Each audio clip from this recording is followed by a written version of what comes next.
कैसे हैं आप? होपफुली आप सभी लोग बहुत अच्छे हैं, स्वस्थ हैं। Very good morning.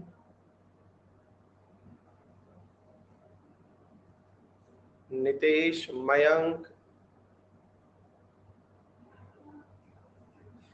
दीक्षा, सृष्टि, निफा, बसु, पूजा, काजल, महेश, देवाशीष, नंदिनी, राम, चैतन्य, विकास, प्रतिभा, गुलाबचंद, बबली, कोहली, अंकित, वैशाली, विश्वास, रानी, गुरदीप, विस्को, धर्मेंद्र, जीतू, कोहली, सभी साथियों को वेरी गुड मॉर्निंग। सेशन को शेयर करने का ऑप्शन आप लोगों के पास यहाँ पर भी दिया हुआ है। आप अपने सभी साथियों को इन्फॉर्म भी कर सकते हैं। कारण क्या है कि यहाँ पर चल क्या रहा है, यहाँ पर चल रहा है मैपिंग की क्लास जो रेगुलर चलने वाली है मॉर्निंग के सेशन में इसी समय पर, जिसमें हम आपके साथ में आज नॉर्थ अमेरिका डिस्कस कर रहे हैं। ऐसे ही फ्यूचर में अन्य जो पोर्शन है नॉर्थ के साथ साथ साउथ अमेरिका या फिर अफ्रीका, वो सब चीजें आप लोगों के साथ समय समय पर डिस्कस की जाती रहेंगी। ठीक है,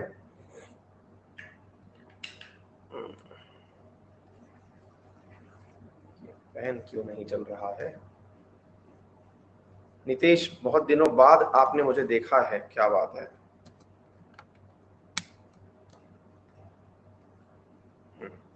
ठीक है, तो आइए शुरुआत करते हैं।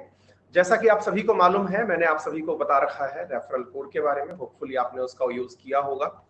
रेफरल कोड अंकित 10, जिसका यूज करके आज 31 है और 31 की रात 12 बजे तक जो अनअकैडमी के सब्सक्रिप्शंस हैं वो जिस कीमत पर उपलब्ध हो रहे हैं, कल से उनके अंदर लगभग 20% प्राइस हाइक होने का संभावना है। रात 12 बजे बाद हो जाएंगे। ऐसी स्थिति में यदि आप में से कोई भी किसी भी कैटेगरी में, चाहे UPSC, state PCS, defence, SSC, railway, जहां पे भी कोई सब्सक्रिप्शन लेना चाह रहा हो वहां सब्सक्रिप्शन ले ले तो उसे तुलनात्मक रूप से फायदेमंद रहेगा, नंबर एक। दूसरा, जब सब्सक्रिप्शन आप किसी भी कैटेगरी में लेते हैं तो वहां पर जितने भी एडुकेटर्स पढ़ा रहे हैं उन सबका कोर्स आपको दिखने लगता है, पढ़ाई के लिए मिलता है। प्रीवियस क्लासेस और भविष्य की जो क्लासेस हैं वो भी दिखने लगती हैं। यूपीएससी कैटेगरी के अंदर अगर आप पढ़ना चाहते हैं तो हमारे कोर्सेज वहां उपलब्ध हैं। इंडिया के टॉप एडुकेटर्स के साथ आपकी क्लासेस उपलब्ध हो जाती हैं। अभी यूपीएससी का रिजल्ट आया कल, और यूपीएससी के रिजल्ट में अनअकैडमी की तरफ से जो अनअकैडमी के प्लस कोर्सेज हैं जिनके माध्यम में हम लोग आपको पढ़ाते हैं, प्लस कोर्सेज से बहुत बेहतरीन रिजल्ट रहा। लगभग 26% जो टॉपर्स हैं उन सबके पास में अनअकैडमी का प्लस सब्सक्रिप्शन था। ठीक है, नंबर वन। नंबर दूसरा, AIR 1 से लेके 10 के बीच में 4 लर्नर, 1 से 100 के बीच में 34 और 1 से 685 के बीच में 177 लर्नर्स पाए गए हैं। तो ये एक अपने आप में कोर्स की वैलिडिटी को समझाता है।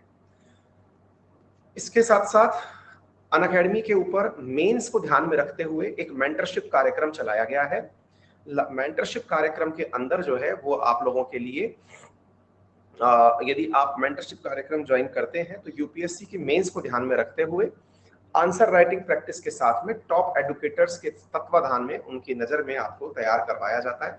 और इसमें इसको ज्वाइन कर सकते हैं QR कोड को स्कैन करके। ठीक है, अनअकैडमी के सब्सक्रिप्शंस हैं कितने रुपए के? तो 12 महीने का सब्सक्रिप्शन जो है वो यूपीएससी जीएस का सब्सक्रिप्शन, केवल जीएस का, वो 46,000 का है। आइकॉनिक 67,000 का है। आप इसको इजी EMI ऑप्शंस के माध्यम से 0% इंटरेस्ट रेट के ऊपर भी ले सकते हैं। यानी कि आपको अगर किसी भी प्रकार की तकनीकी सहायता चाहिए हो तो आप हमारे साथ कनेक्ट करके लोन फैसिलिटी का उपयोग कर सकते हैं।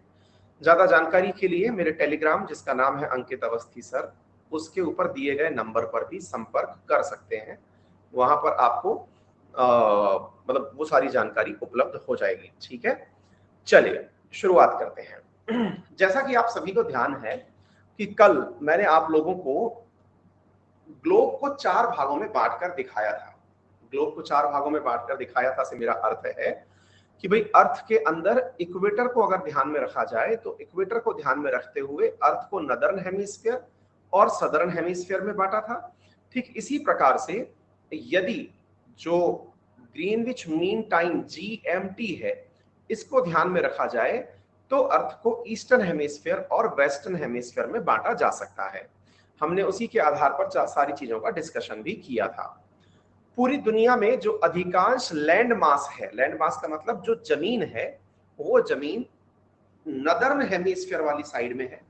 नदर्न हेमिस्फीयर वाली साइड के अंदर एशिया, यूरोप, नॉर्थ अमेरिका, इसका मेजॉरिटी पोर्शन आता है। वहीं पर सदर्न हेमिस्फीयर वाली साइड में साउथ अमेरिका, अफ्रीका और ऑस्ट्रेलिया जैसा भाग और अंटार्कटिका जैसा भाग आता है। ये मैंने कल आप लोगों को मैप के माध्यम से समझाने का प्रयास किया था। एक बार के लिए हम जल्दी से कुछ बेसिक चीजें याद कर लेते हैं कि कौन सा कॉन्टिनेंट कहाँ है और साथ में उनसे संबंधित कौन सा ओशियन कहाँ है। ठीक है, आइए एक बार देखते हैं। कॉन्टिनेंट्स के अंदर यदि मैं आपको सबसे पहले एशिया का दर्शन कराऊं, तो एशिया और यूरोप सामान्यतया तो होता क्या है कि हर कॉन्टिनेंट अपने आप में दूसरे कॉन्टिनेंट से डिफरेंट होता है, थोड़ा डिस्टेंस रखता है। थोड़ा डिस्टेंस रखता है से मेरा मतलब है कि जैसे नॉर्थ अमेरिका यूरोप से अटलांटिक ओशियन के माध्यम से अलग है, वैसे ही साउथ अमेरिका नॉर्थ अमेरिका से ये जो इस्थमस ऑफ पनामा है इसके माध्यम से कनेक्टेड है, अदरवाइज बिल्कुल अलग है। वैसे ही इंडियन ओशियन के माध्यम से अफ्रीका ऑस्ट्रेलिया से अलग है और ऑस्ट्रेलिया एशिया से अलग है। ऐसे ही ऑस्ट्रेलिया साउथ पैसिफिक ओशियन के माध्यम से साउथ अमेरिका से अलग है। यानी कि किसी ना किसी प्रकार से बीच में कोई ऐसी वाटर बॉडी या लैंड मास है जो कि अपने आप में कॉन्टिनेंट की एक डिस्टिंग्विश इमेज प्रदान करती है, एक अलग से पहचान दिलाती है। लेकिन एशिया और यूरोप के केस में यह चीज अनुपस्थित है। क्यों? क्योंकि यूरोप और एशिया के भीतर जो विभेदन किया गया है वो एक पहाड़ या पर्वत के नाम पर किया गया है, जिसका नाम यूराल पर्वत है। यूराल पर्वत ने जो भौगोलिक सहायता के लिए, ज्योग्राफिकल एस के लिए जो रशिया का विभाजन किया, उसमें रशिया खुद मतलब थोड़ा हिस्सा उसका वेस्टर्न एरिया में चला गया पर्वत की वजह से, और थोड़ा हिस्सा उसका ईस्टर्न एरिया में चला गया। जो वेस्टर्न वाला यूरोप, ये जो रशिया का हिस्सा है, वो आज यूरोपियन हिस्सा कहलाता है। वहीं उसका ईस्टर्न वाला जो हिस्सा है वो इसका एशियन हिस्सा कहलाता है। यानी कि यूराल पर्वत से होते हुए यूराल नदी, कैस्पियन सागर, तमाम चीजें अभी वैसे मैं सारी चीजें आपको बताऊंगा कि किस प्रकार से ब्लैक सी, एजियन सी, इनको ध्यान में रखते हुए यूरोप को एशिया से सेपरेट कर दिया गया। ठीक इसी प्रकार से अगर हम एशिया की बात करते हैं तो एशिया भी अफ्रीका से कुछ विशेष स्थानों के माध्यम से कनेक्टेड है।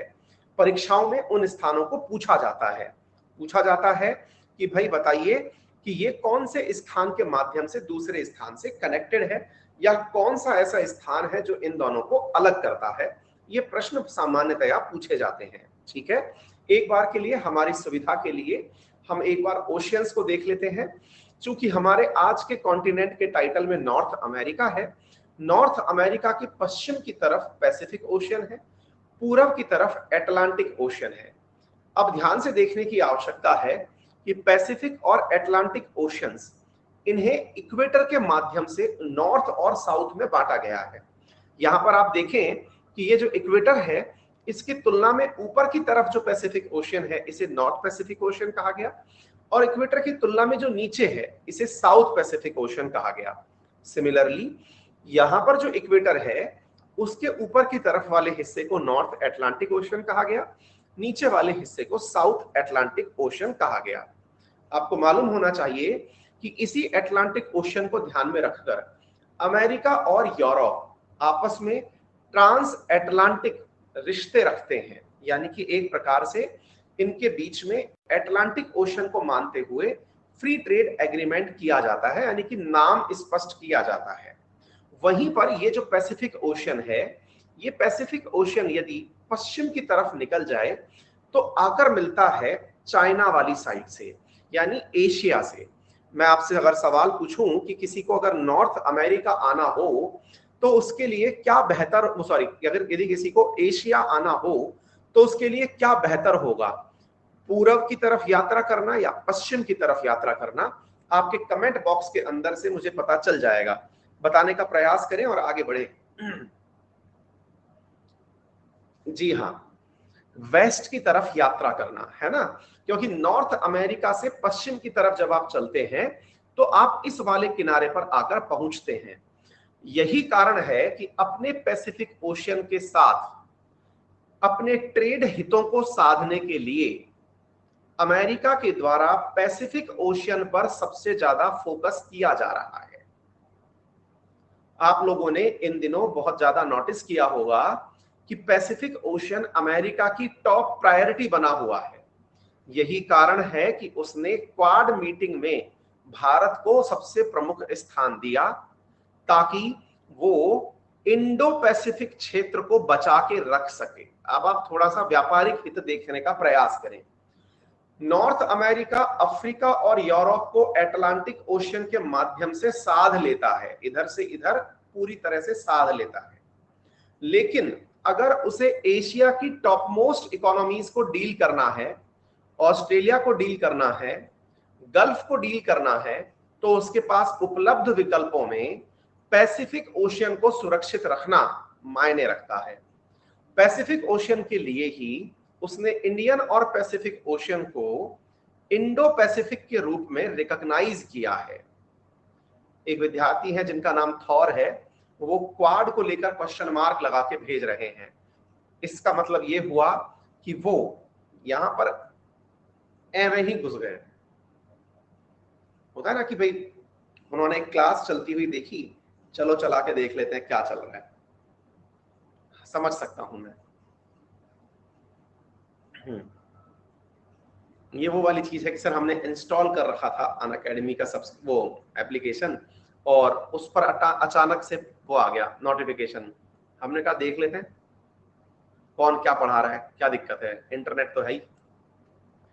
ठीक है, उनको उनके प्रश्न के साथ थोड़ा सा छोड़ते हैं, हम आगे बढ़ते हैं। तो फिलहाल के लिए नॉर्थ अमेरिका से एशिया की तरफ जब हम चलते हैं तो ये वाला जो क्षेत्र मैंने आपको बताया, इंपॉर्टेंस क्लियर हो जाता है कि इंडियन ओशन और पैसिफिक ओशन अमेरिका के लिए महत्वपूर्ण है। यही कारण है कि वो इन क्षेत्रों में, अब एक और महत्वपूर्ण जानकारी, अब साहब सवाल बनता है कि सर पैसिफिक ओशन के अंदर तो वो बहुत अच्छे से, ध्यान से सुनिएगा, पैसिफिक ओशन के अंदर तो वो बहुत अच्छे से अपनी स्ट्रेटेजिकल पोजीशन का उपयोग करके कंट्रोल रख सकता है। उदाहरण के लिए भाई पैसिफिक ओशन में उसके सामने की तरफ ऑस्ट्रेलिया, ये जापान उपस्थित है, फिलीपींस उपस्थित है, वियतनाम प्रेजेंट है, जो कि उसके काफी अच्छे मित्र हैं। ऐसी स्थिति के अंदर दूसरा वाला फॉर्म दे दो, चाय फीकी वाली। तो ऐसी स्थिति के अंदर बोले सर यहां तो उसके बहुत सारे अच्छे मित्र हैं, इन सब मित्रों के साथ में वो तो अपना अच्छा व्यवहार रख सकता है, दिक्कत क्या है? उसको इतनी चिंता क्या हो रखी है कि वो यहां पर मतलब परेशान हो रखा है? आइए मैं आपको बताता हूं। सबसे महत्वपूर्ण चीज क्या है कि पैसिफिक ओशन के मुकाबले उसको इंडियन ओशन में इंटरेस्ट है। कारण पैसिफिक ओशन तो उसका अपना क्षेत्र अधिकार है। जापान पर तो पूरी तरह से उसकी ऑलमोस्ट सेना जापान में ही रहती है।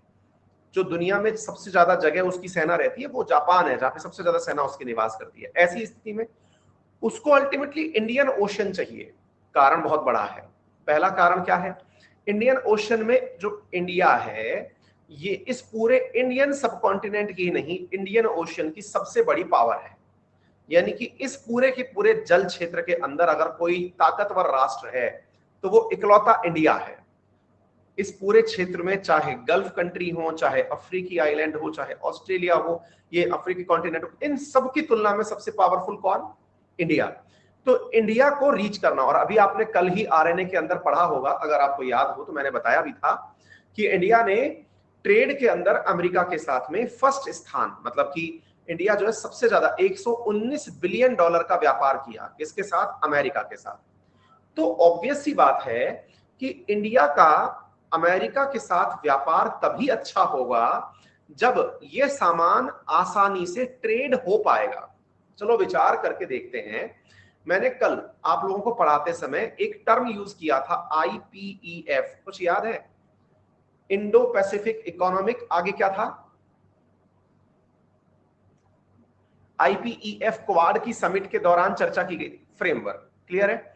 आपको याद होना चाहिए कि हमने कहा था कि इंडिया के साथ जो अमेरिका का व्यापार है ये $119 बिलियन पहुंच गया है।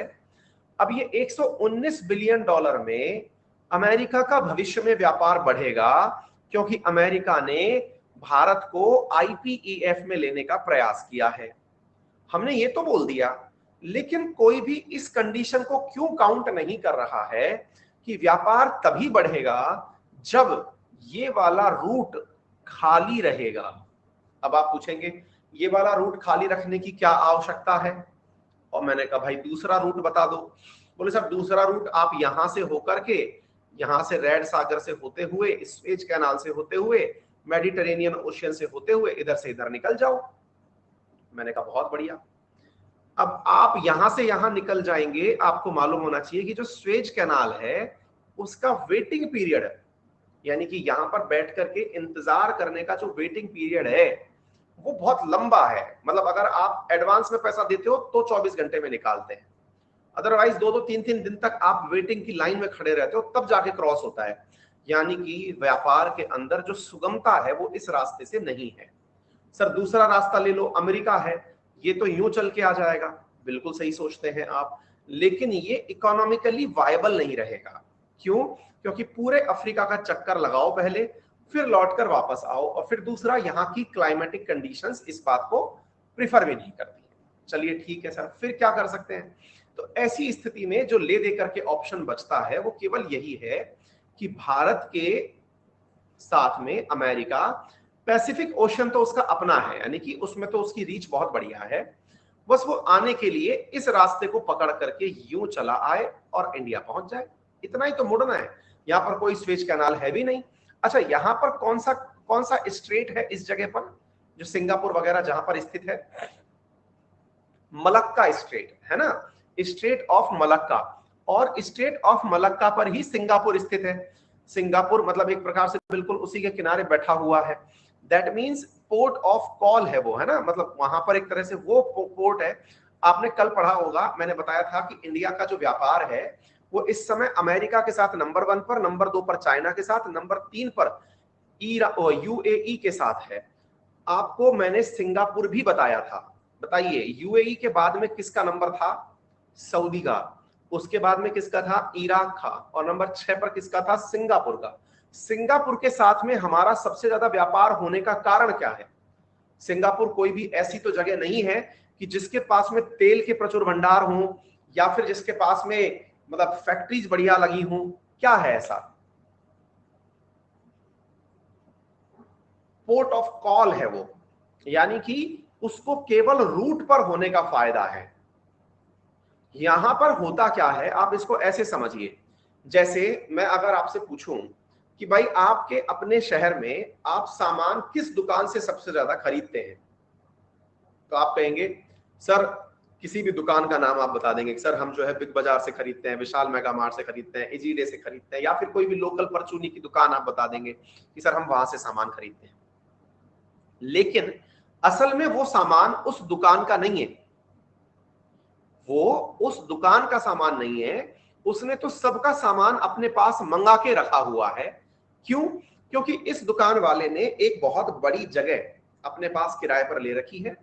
आप उसके पास से एक ही जगह में सस्ते दाम पर सामान लेकर आ जाएंगे, आपको परेशान नहीं होना पड़ेगा, क्योंकि इसकी दुकान के सामने पर्याप्त मात्रा में पार्किंग है, इसके पास में पर्याप्त मात्रा के अंदर AC चल रहा है। आप जाएंगे आसानी से, आपकी सारी सुविधाओं की तरह से यहाँ पर, प्रोडक्ट भी अच्छा है। ठीक है, ऐसी स्थिति में यदि मैं सिंगापुर की बात करता हूं तो यही फैसिलिटी सिंगापुर को प्राप्त है। क्या प्राप्त है? यहां पर असल में ये जो सिंगापुर है, इस सिंगापुर के पास में जितने भी आसियान कंट्री हैं वो आपस में एक दूसरे के साथ फ्री ट्रेड एग्रीमेंट रखते हैं। फ्री ट्रेड एग्रीमेंट का मतलब क्या है? आसियान देशों से सिंगापुर अगर सामान आना है तो वो बिना किसी भी व्यवधान के पहुंच सकता है, बिना किसी टैक्सेशन के पहुंच सकता है। ये association of south east Asian जो कंट्री हैं, ये आपस में एक दूसरे के साथ जब व्यापार करते हैं तो बिना किसी भी ट्रेड बैरियर के करते हैं। क्लियर है? तो ऐसी स्थिति में यहां से सिंगापुर में जो सामान पहुंचा वो बहुत बड़ी मात्रा में पहुंच गया। जब सामान यहां पहुंच गया तो यहां से तो जहाज आते जाते रहते हैं। अगर कोई जहाज आ रहा है, उस पर 2 बैग रखवा दिए कि इंडिया ले जाना, तो भी ये तो सारा काम जीत जाएगा। और वही हुआ। सिंगापुर से इंडिया में जो सामान आता है असल में वो इसी प्रकार से आता है। ठीक है, तो उम्मीद है कि आपको ये बात बेहतरीन तरीके से समझ में आ जाए कि भारत के साथ में लोकेशन का कितना महत्व है। ठीक है, चलिए अब हम विधिवत रूप से थोड़ा अमेरिका के अंदर एंट्री करते हैं।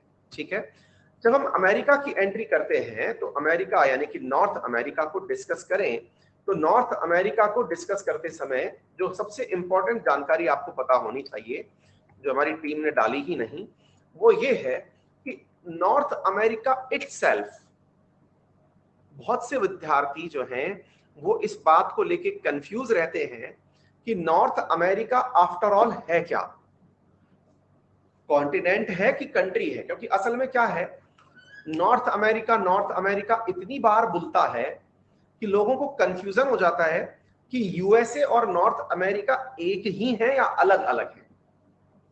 क्लियर? मैं 1 मिनट के लिए अगर आप इजाजत दें तो मैं नॉर्थ अमेरिका का कंट्री मैप डाउनलोड करके आपके साथ में शेयर कर रहा हूं, हो सकता है थोड़ा सा बफर आए।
हो गया।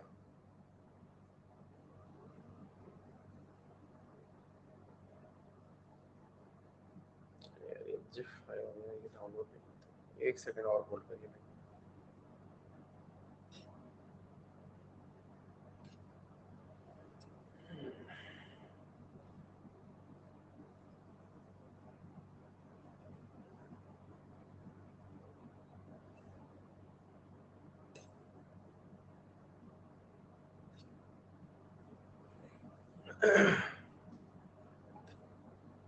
हाँ जी, तो पॉइंट क्या है कि हम लोग जब नॉर्थ अमेरिका पढ़ते हैं तो कंफ्यूजन इस बात का होता है कि यार नॉर्थ अमेरिका और यूएसए में क्या डिफरेंस है। क्योंकि असल में तो हमको पूरी दुनिया में जितना इमेज किसी ने बना के रखा है अपना, बिल्कुल विशाल यही समझ लो आपकी आरसीईपी का जो बाईपास है वो सिंगापुर के रास्ते निकाला हुआ है, बिल्कुल सही समझ रहे हो आप। ठीक है, अब देखो यहां पे नॉर्थ अमेरिका में कुल कंट्रीज कितनी हैं, अगर कोई आपसे ये सवाल पूछ ले, क्योंकि ये अपने आप में बहुत बड़ा इंपॉर्टेंट सवाल है कि नॉर्थ अमेरिका इटसेल्फ कितनी कंट्रीज अपने साथ रखता है। हाँ जी, कुछ 50 बता रहे हैं, कुछ 12 बता रहे हैं। बहुत बढ़िया, और भी कोई?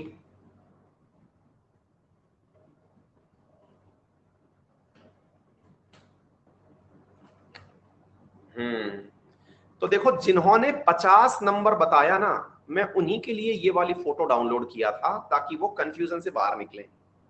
असल में वो जो लोग 50 बता रहे हैं वो नॉर्थ अमेरिका नहीं, यूनाइटेड स्टेट्स ऑफ अमेरिका जो कि एक देश है उसके राज्य बता रहे हैं। मैं यही तो, मुझे पता था कि अक्सर बच्चे कहां कंफ्यूज होते हैं, इसलिए मैंने उसको डाउनलोड किया।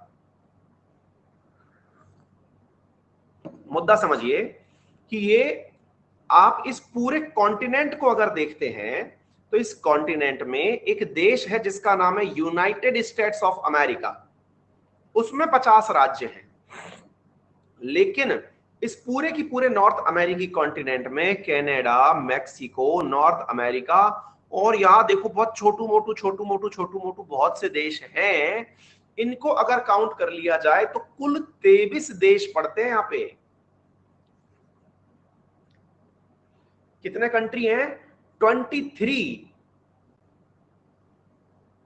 क्लियर? एक बार के लिए अब थोड़ा सा समय और दो, मैं आपको फिर वो चीज नोटिस कराता हूं जिसको कि हम नॉर्थ अमेरिका का पॉलिटिकल मैप कहेंगे, है ना। क्योंकि अल्टीमेटली हो क्या रहा है कि आप लोगों को नॉर्थ अमेरिका, एक मिनट, और वो हम सब एक बार के लिए याद ही कर लेंगे।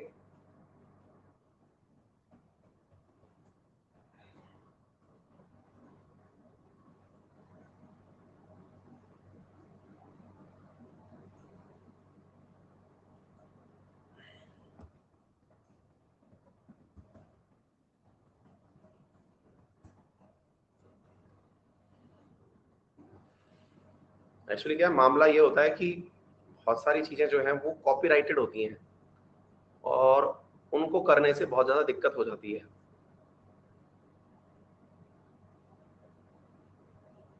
लेकिन ठीक है, कोशिश तो की जा सकती है कहीं ना कहीं से तो।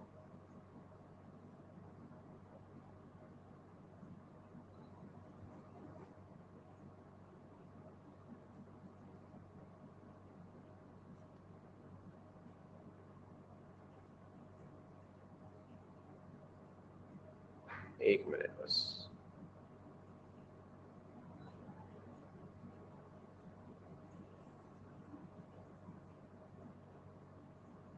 एजुकेशन पर्पस के पॉइंट ऑफ व्यू से भी कॉपीराइट किया जाता है क्या? बिल्कुल। और वो कॉपीराइट बहुत नुकसानदायक होता है हमारे लिए तो विशेष रूप से, क्योंकि होता क्या है कि हम लोग तो सोचते हैं कि अच्छा काम कर रहे हैं, लेकिन सामने वाला सोचता है कि तुम बेटा अच्छा काम क्या कर रहे हो, पैसा कमा रहे हो इन सब चीजों को करके। अच्छा, उसकी भी बात सही है, क्योंकि अल्टीमेटली जो भी आदमी इस काम को करेगा वो इसका कोई तो लाभ कमाने के लिए करेगा ना। अब देखो मैंने 4-5 इमेज अभी तक डाउनलोड कर ली, लेकिन सब जिप फाइल बनती हैं। जिप फाइल जो होती है वो डाउनलोड यूज नहीं कर सकते हम।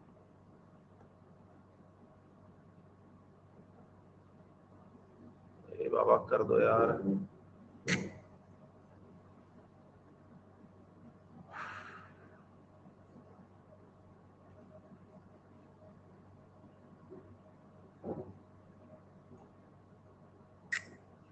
एक मिनट रुको भाई, इसका सा स्क्रीनशॉट ही लेना पड़ेगा बेटा। तुम बहुत सम्मान पा लिए, इतना ही सम्मान था तुम्हारे पास।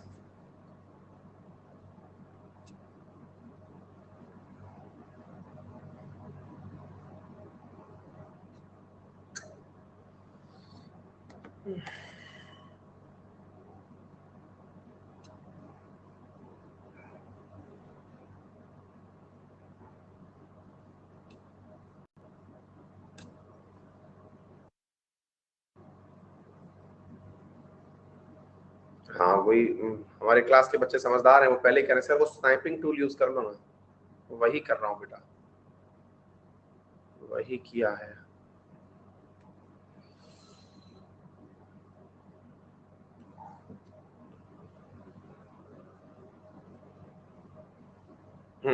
अब देखो, अब इसको एक बार के लिए अभी से लर्न करने की कोशिश करते हैं। अच्छा, एक चीज आप लोगों ने नोटिस की होगी, मैं अक्सर इस चीज को ध्यान में दिलवाता हूं। यहाँ पर एक कंट्री का हिस्सा दिख रहा है जिसका नाम है ग्रीनलैंड, दिख रहा है सभी को? ग्रीनलैंड के नीचे लिख रहा है डेनमार्क। मैं अक्सर ये सवाल हर क्लास में पूछता हूं। ग्रीनलैंड जो है वो डेनमार्क का हिस्सा है और डेनमार्क यूरोप का हिस्सा है। इधर देखिए, मैं आपको एक बार वर्ल्ड मैप भी याद करा दूं। ये कहाँ गया? अगर मैं इस वाले क्षेत्र की बात करता हूं तो इन्हीं देशों के अंदर यहां पर बैठा हुआ है डेनमार्क, है ना। फिनलैंड, स्वीडन, नॉर्वे और इधर की तरफ है डेनमार्क, है ना। तो मेरा सवाल ये है कि बताइए, ये जो डेनमार्क के हिस्से में ग्रीनलैंड आ रहा है, सवाल है कि ग्रीनलैंड नॉर्थ अमेरिका का हिस्सा है या फिर यूरोप का हिस्सा है? नॉर्थ अमेरिका के लिए ए दबाएं, यूरोप के लिए बी दबाएं।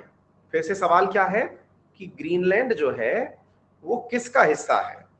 नॉर्थ अमेरिका का या यूरोप का? चलिए पोल में पार्टिसिपेट करिए।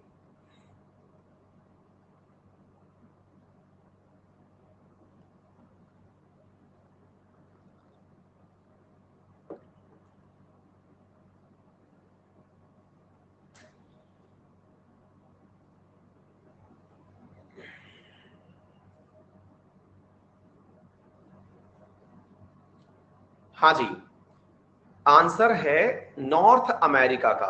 आप में से अधिकांश बच्चों ने सही जवाब दिया, लेकिन 33% बच्चों ने फिर भी आंसर यूरोप दिया। मैं कंफर्म कर दूं, ये हिस्सा कंट्रोल में भले ही हो, कॉन्टिनेंट जो है वो कोई भी पॉलिटिकल आइडेंटिटी नहीं होती, वो केवल ज्योग्राफिकल समझ के लिए कॉन्टिनेंट शब्द का उपयोग किया जाता है। ठीक है ना? तो फिजिकली अगर हम कहते हैं तो ये किसका हिस्सा है? नॉर्थ अमेरिका का। और पॉलिटिकली क्योंकि डेनमार्क का इस पर कंट्रोल है, तो फिर ये डेनमार्क का हिस्सा हुआ। बिल्कुल वैसे ही जैसे कि साउथ अमेरिका के अंदर अगर हम फ्रेंच गुएना की बात करते हैं, यहां पर जो स्थित है, वो फ्रेंच गुएना होने को तो फ्रांस का हिस्सा है, लेकिन ज्योग्राफिकली वो साउथ अमेरिकी कॉन्टिनेंट में आता है। ऐसे बहुत सारे मतलब वो हैं, जैसे कि आप अभी इंडियन ओशियन के अंदर अगर वो देखेंगे, आइलैंड्स देखेंगे इंडियन ओशियन यूनियन वाले, तो उनमें से बहुत सारे आइलैंड्स फ्रांस के हैं, है ना? ऐसे जैसे फॉकलैंड साउथ अमेरिका के पास ब्रिटेन का है, रीयूनियन आइलैंड जो है वो फ्रांस का। ये सब चीजें जो हैं आप लोगों को समझ में आनी चाहिए। एनीवे, तो एक बार के लिए हम थोड़ा सा इसको समझने का प्रयास करते हैं। पहली चीज, सवाल सबसे पहला कि नॉर्थ अमेरिका का ये जो आप मैप देख रहे हैं, ये कंट्री वाइज मैप है, इसे आप पॉलिटिकल मैप के रूप में समझ सकते हैं। सवाल ये है कि बताइए, क्या इसमें से इक्वेटर कहीं भी गुजर रही है क्या? एक बार के लिए मैं आपको और आसान मैप वर्ल्ड का दिखा देता हूं। इधर देख लीजिए, यहां पर आपको दिख रही है इक्वेटर। आंसर है कि क्या नॉर्थ अमेरिका में से इक्वेटर गुजरती है क्या? आंसर है जी नहीं। नॉर्थ अमेरिका इक्वेटर के उत्तर में है, यानी नदर्न साइड है, इसीलिए तो इसके आगे नॉर्थ शब्द लगा है। ये साउथ साइड है, इसलिए इसके आगे सदर्न लगा है। बोले अच्छा, फिर सर एक बात बताइए, यदि ये उत्तर वाली दिशा में है, क्योंकि भाई महत्वपूर्ण है भाई, उत्तर इक्वेटर के नॉर्थ की तरफ अगर है, तो सर यहां पर गर्मी ज्यादा रहती होगी कि कम रहती होगी? मैंने कहा भाई देखो, इक्वेटर की तुलना में बात करोगे तो कम रहेगी, लेकिन चूंकि यहां पर 23.5 डिग्री ट्रॉपिक ऑफ कैंसर भी गुजर रही है। लेकिन अगर आप ऊपर तक जाएंगे ना, इधर देखिए, तो आपको फ्रिजिड जोन भी इसी के क्षेत्र में आता हुआ मिल जाएगा। कहने का अर्थ यह है कि यहां पर तापमान में पोल की तरफ चलने पर निरंतर गिरावट दर्ज की जाती है। लेकिन अब जैसे कोई अफ्रीका के बारे में पूछे कि अफ्रीका के अंदर उत्तर से दक्षिण जाने पर, अगर कोई आपसे पूछे कि अफ्रीकी कॉन्टिनेंट में उत्तर से दक्षिण में जाने पर तापमान में निरंतर वृद्धि होती है, निरंतर गिरावट होती है, या दोनों में से कुछ नहीं? भाई अगर मैं अफ्रीका का मैप लेकर आपसे पूछूं, ये रहा अफ्रीका, ये इसका नॉर्थ रहा, ये इसका साउथ रहा, मैंने पूछा अफ्रीका के उत्तर से दक्षिण जाने पर ट्रेंड क्या होता है? पूछ लेता हूं, लीजिए, ए बी सी। इंक्रीज होता है टेम्परेचर, डिक्रीज होता है टेम्परेचर, और नो कमेंट्स। ए इंक्रीज, बी, ये लीजिए पोल में ही पार्टिसिपेट करिए।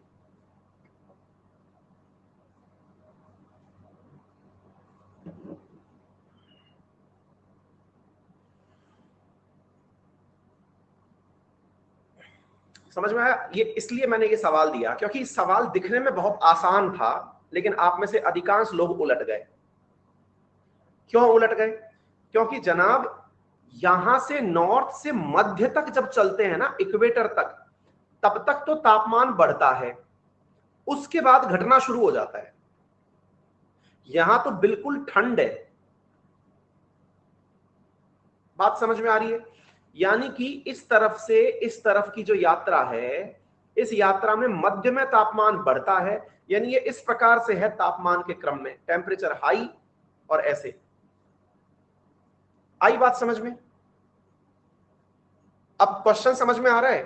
वहीं अगर मैं नॉर्थ अमेरिका के बारे में सवाल पूछता, यही तीनों ऑप्शन रहते, मैं पूछता नॉर्थ अमेरिका के केस में नॉर्थ से साउथ जाने पर तापमान इंक्रीज होता है, डिक्रीज होता है, कोई परिवर्तन नहीं होता है, तो आप यहां पर आंसर बढ़िया से दे सकते थे। लीजिए पोल में पार्टिसिपेट कर लीजिए।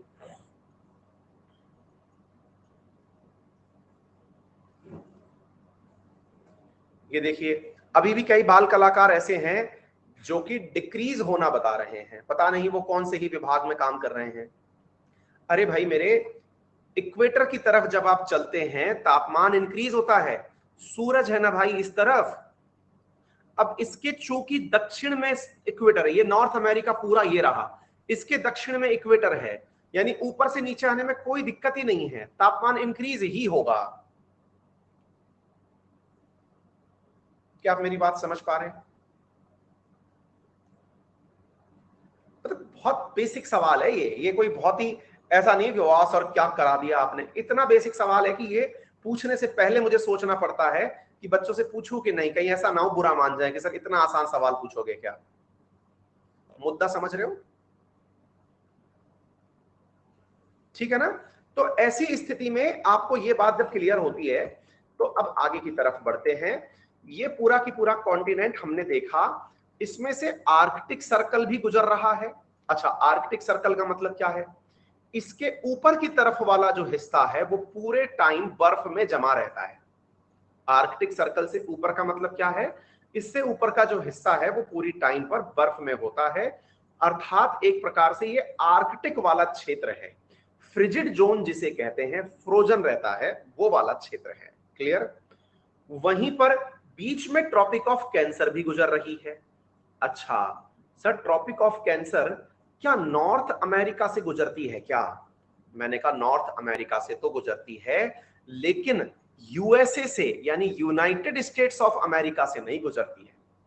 अब देखो, मैंने पूछा कि सर क्या नॉर्थ अमेरिका से गुजरती है क्या? बच्चों ने लिखा नो, क्योंकि फिर भावनाओं में बह गए, उनको लगा नॉर्थ अमेरिका मतलब यूएसए की बात हो रही है। ये दोनों शब्द जो है ना ये बहुत परेशान करते हैं आप लोगों को, इसलिए थोड़ा क्लैरिटी ऑफ थॉट रखिए।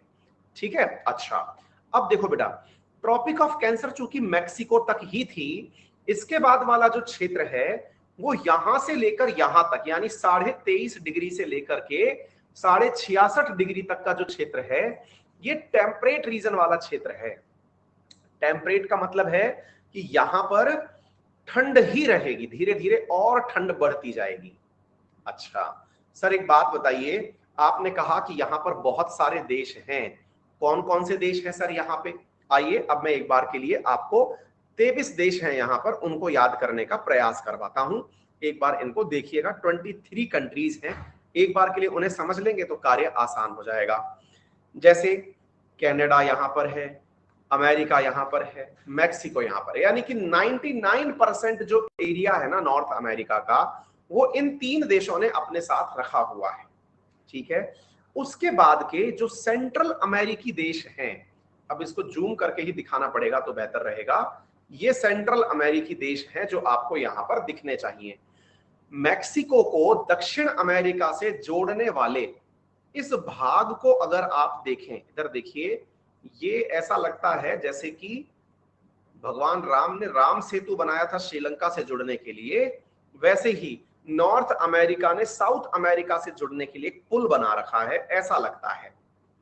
ये जो पुल जैसी जगह आपको दिख रही है, इसे इस्थमस कहा जाता है। क्या कहा जाता है? इस्थमस।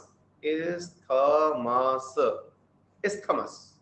सर ये इस्थमस क्या होता है? हाँ, अंग्रेजी में इसको ऐसे ही लिखते हैं, लेकिन मैंने बोलकर प्रोनाउंशिएट कर दिया है। हिंदी में इसे कहा जाता है भू भूमध्य डमरू, कुछ इस प्रकार का शब्द यूज किया जाता है जो कि थोड़ा टिपिकल है, मुझे भी याद नहीं आ रहा है। इस्थमस का अर्थ होता है यदि दो बड़े लैंड मासेस को, बड़े लैंड मासेस मतलब एक तो नॉर्थ अमेरिका, एक तरफ साउथ अफ्रीका, अगर इनको आपस में जोड़ने के लिए कोई स्थान उपयोग में आए जो कि 2 ओशियन के बीच में से निकलता हो, तो उसे इस्थमस कहा जाता है। दोबारा देखिए, एक तरफ नॉर्थ अमेरिका, एक तरफ साउथ अमेरिका, इनको जोड़ने के लिए एक बीच का स्थान काम में आया। इस स्थान को इस्थमस कहा। इस्थमस किसे कहा जाता है? जो दो मतलब लैंड मासेस को आपस में जोड़ता हो, या उल्टा कहूं कि दो जल बॉडी को अलग करता हो, वाटर बॉडी को, जैसे पैसिफिक ओशियन को अटलांटिक ओशियन से अलग करता है। ठीक है। अब दूसरा होता है स्ट्रेट।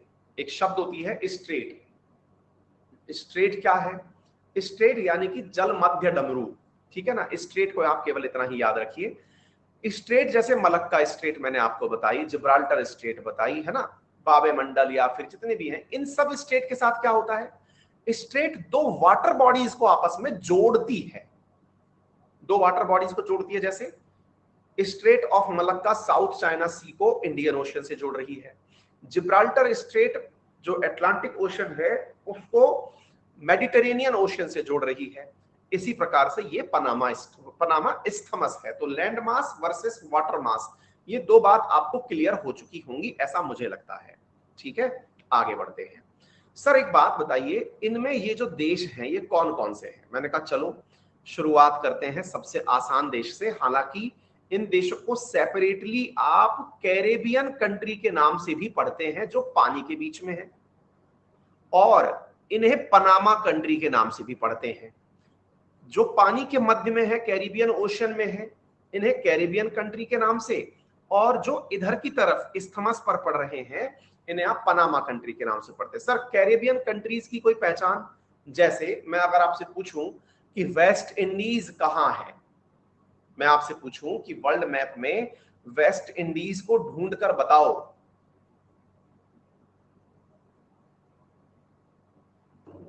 तो वेस्ट इंडीज कोई देश ही नहीं है,